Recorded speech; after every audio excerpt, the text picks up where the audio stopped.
పసిపాపలా పంతం పట్టవంటే కొరికేస్తా రెండు బుగ్గలు. అలవాటుగా ఒక్కో తప్పో అంటే కొడతారా చంప దెబ్బలు. అబ్బా అదేం కాదు వెర్రి నాయనా, ఏమీ అర్థం కాదేమయ్యా నీకు ఎట్టా చెప్పినా.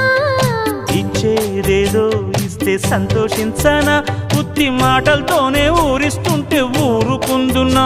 అంత బాహాటంగా అడిగేస్తావే పండరామయ్య, ఇదేం కాయ పండ నువ్వే చెప్పయ్యా. నాకేం తెలుసండే, ఇవ్వాలి ఇవ్వాలైనా మీరు ఏది అది అమ్మాయి